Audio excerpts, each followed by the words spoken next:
Hi, I'm Jessica from New Jersey, and I'm invisible. But before I continue, please like and subscribe, and you might find a present in your locker. When my mom was young, she was the most beautiful girl in town. She was prom queen, lead cheerleader, and most likely to succeed. When she graduated from high school, she married her high school sweetheart, the smartest boy in school. But everything changed when she had me. She gave up on her dream to become a model, and my father was so focused on his studies that they argued constantly and struggled to pay rent. Then one day, my dad was gone. My mom was so angry that he left, and it didn't help that I looked just like him and liked to play with the science and math books he left behind. Play with your dolls like a normal girl. Those books will rot your brain. Then my mom married my stepfather, and on my 3rd birthday, my little brother Shane was born. They fell in love with Shane at first sight. They turned my room into a nursery and shifted me to the attic. And from then on, I was invisible. On my 7th birthday, my parents threw Shane and I a huge birthday party, and they forgot to put my name on the cake. One day, I built a robot from spare parts around the house, but then Shane walked in and told my parents he'd made captain of his Little League football team. My parents were so excited for Shane that they rushed out to celebrate and didn't even notice they'd left without me. Shane was athletic and a great dancer, and like my parents, he looked like he stepped out of a fashion magazine. The 3 of them spent all day posing in the mirror and taking selfies. You are so beautiful, honey. I know. Be a darling, Jessica. Hold up the light. But when my parents weren't looking, Shane made it his mission to make my life miserable. One day, he switched my shampoo with food coloring. Ha! You look like a pumpkin. Another time, he ran around the house like a maniac and knocked over my mom's favorite vase. Just did it. He opened a carton of milk and poured it on the floor. I tried to stop her. He cut up all my stepdad's ties and threw them under the bed. Shane did this. I saw him do it. But every time, my parents punished me and rewarded Shane. When I was 12, I won the school spelling bee. Look, Dad, I got a medal. For spelling words? Oh, that's so boring. I won 1st place in the Math Olympics. Math is for losers. No, it's not. I told you, Jess is a nerd. There are 2 kinds of people, Jess. Winners like us and losers like your deadbeat dad. Your dad was a nerd. He studied all the time and almost ruined our lives. Try to be more like your brother. He can teach you a thing or two. Shane's a jerk. He's as dumb as a bag of rocks. He bullies other kids, and he can barely spell his own name. And nerds aren't losers. They're smart. Smart people invented your cell phones, designed this house, and the fancy cars you drive. After that, my parents hid my books and forbade me from studying in the house. They even grounded me when I brought home straight A's on my report card. It's for your own good. This is ridiculous. When I was 15, I secretly entered a national science competition. If I won, I'd get a huge college scholarship, and my face would be all over the news. Then it would be impossible for my parents to ignore me, and they'd finally see the value in being smart. I shut myself in my room for days as I worked on my project. What are you doing? Nothing. Mom, Dad, Jess is doing science for fun. The day of the science fair came, and I'd made it to the final round. But as the judges came by to look at my project, something went horribly wrong. Why is that thing smoking? It's fine. Everything's fine. I just need to adjust the settings. I tried to fix it, but then suddenly my project caught fire. Everyone ran screaming out of the building. The fire brigade put the fire out, but the building and all the projects were ruined. I was banned from the competition for life, and the next day, my parents got a letter demanding payment for the damages. My parents were pissed. They were already spending a fortune on Shane's fencing lessons, acting classes, and private football coaching. What were you thinking? I just wanted you to be proud of me for once. I wanted you to see me. Well, we see you now, and you're a disappointment. Why can't you be more like Shane? And we're not paying for this young lady. It's time you learn some responsibility. My mom told me to get a job to pay the bill. Well, I'd show them. I'd pay for the damages, and then save up money for college and leave this family for good. A week later, I walked into a weird store that sold scented candles and crystals, and a cute boy named Zach appeared out of nowhere and grabbed my hand. Your aura is magnetic. You're a diamond in the rough. Really?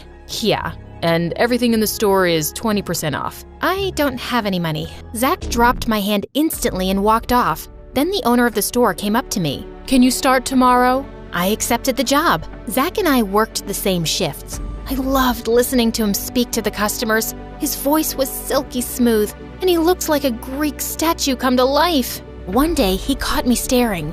What are you looking at? I was just, You mind getting back to work? Another time, I wore a fancy dress, a pair of high heels, and some lipstick to work to get his attention. He and a bunch of customers gave me strange looks my whole shift. Then I spotted myself in the mirror. There was toilet paper on my shoe and lipstick all over my teeth. A week later, I was riding the bus to work, and I saw Zach in the seat across from me struggling with a math problem. So, what are you doing?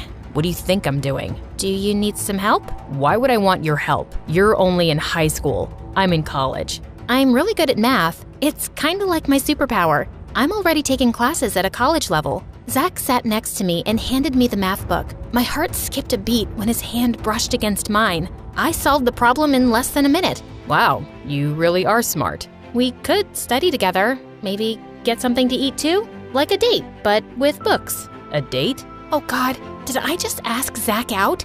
Sorry, never mind. Just joking.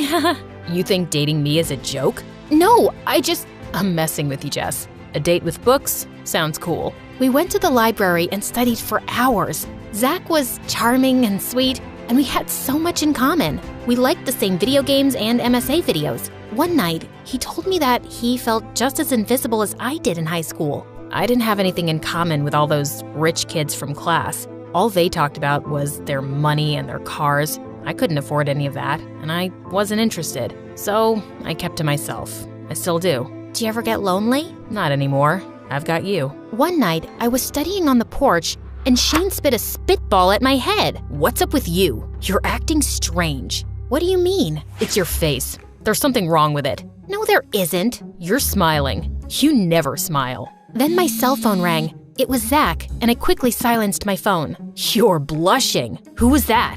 None of your business. OMG, you have a boyfriend? Shane ran off and told my parents. That's amazing. We were so worried about you, sweetie. Being a lonely nerd just isn't healthy. But she's so weird and boring. Who'd want to date her? Be nice to your sister. She's finally done something worth celebrating. They insisted that I invite Zach over for dinner, so I reluctantly did. Wow, these are nice. You didn't need to bring anything. I'm meeting my girlfriend's parents for the first time. Your girlfriend?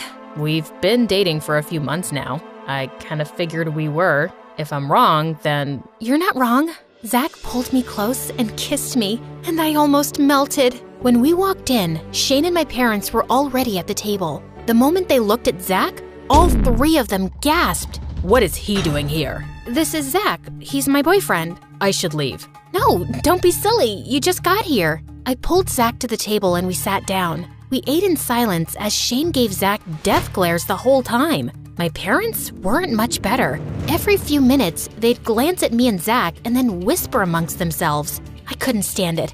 I'd finally found someone that cared about me, and my family was trying to drive him away? What's the problem? Why are you all acting so crazy? Your boyfriend's a jerk and a liar. He's using you to hurt us. And Jess is a dumb loser. She fell for it. What? If I knew Jess was related to this toxic family, I would have stayed miles away from her. Then Zach left. I tried to go after him, but my father grabbed my arm. Let him go. You shouldn't have brought that trash into this house. I can't say I'm surprised that you fell for his lies. You've never been good at making smart decisions. When will you stop disappointing this family? My parents demanded that I never speak to Zach again. They wouldn't tell me what Zach had done, no matter how much I begged, and just shut themselves up in their rooms. The next day, I saw Zach at work. Zach, I don't understand what happened last night. Forget it. People like you don't get along with people like me. Just then, Shane and his friends showed up and headed straight for Zach. Stay away from my sister, you liar. I'm not a liar. Yes, you are. You and your stupid loser of a father. Then Zach lost it. He shoved Shane into a display case, and they got into the biggest fight. Customers panicked and ran out of the store. A couple of security guards showed up and pulled them apart. Shane and his friends left, and then the store owner fired Zach on the spot. Zach stopped meeting me at the library and didn't answer my calls. I went to his college, but apparently he hadn't come to class in weeks. I was so worried. I had to do something. So I snuck into the office at work and found Zach's address. What are you doing here? I want answers. My family won't tell me why they hate you. You refuse to talk to me. I just don't know what to do. So I've decided that I'm gonna sit here and stare at you till you tell me. You're gonna stare at me? That's your plan? Yep. I stared at Zach for almost an hour, and he finally caved and invited me inside. Your stepdad and my dad were best friends, and they had a business together. My dad was the brains, and your stepdad had the connections. But once they were successful, your stepdad pushed my dad out of the business. Why didn't your dad fight it? He tried, but your stepdad knew so many big politicians and lawyers that my dad never stood a chance. After that, he changed. He'd come home shouting and angry all the time. Then one day, he left me and my mom. Zach showed me pictures of his father and several of his inventions, some of which were my stepdad's best-selling products. This isn't right. You think? My mom and I took your stepdad to court. I told the judge that I worked on some of those inventions with my dad, but the judge didn't believe me. Or your stepdad paid him not to. My blood boiled. My family's fortune was built on a lie, and they always told me that being smart wasn't special and would never get me anywhere, when the whole time, they'd taken advantage of someone else's intelligence. I went straight home and confronted my family, and they didn't deny a thing. Zach and his dad are losers, and they stood in the way of our success. But you stole their inventions. We did what was necessary. And why are you complaining? If it wasn't for your father's choices, you wouldn't live in this fancy house or have nice things. Stop being ungrateful. They just wouldn't acknowledge their selfishness, and they didn't care about the damage they'd done to Zach and his family. You're going to stop seeing that boy. He's a stupid, nerd jerk. Yeah, a stupid nerd jerk loser. And he's a bad influence. You're a bad influence. Well, you have a choice to make. It's either that boy or our family. I chose Zach. We secretly saw each other for the rest of the semester, even though my parents grounded me and took away my phone. Zach left me love letters in my favorite library books and left me secret messages in my mailbox that only I could decode. Zach got a new job and returned to college. He was even able to make up for the tests he'd missed. Things were looking up until the day I graduated from high school. My family saw Zach congratulating me. We told you to stop seeing that boy. It's my decision. Zach is a good guy. He's honest, he's smart, he's kind, and he's 10 times better than the 3 of you put together. After that, my parents kicked me out of the house, refused to give me money for college, and stopped taking my calls. It's okay, Jess. I've got your back. Luckily, I'd gotten into college on scholarship, and Zach and I moved in together. Money was tight, but we managed to make it work. We started working together on perfecting some of Zach and his dad's old inventions. We even developed our own. Zach and I graduated from college, and then we started our own company. Our superior products made our company 3 times as successful as my stepdad's. A few years later, Zach and I got married surrounded by our friends. That night, we sat on the beach under the moonlight. Today was beautiful and almost perfect. I'm sorry your family wasn't here to see you get married. My family never saw me. They never knew me. I was invisible, but I'm not anymore. I looked into Zach's deep brown eyes, and then he kissed me.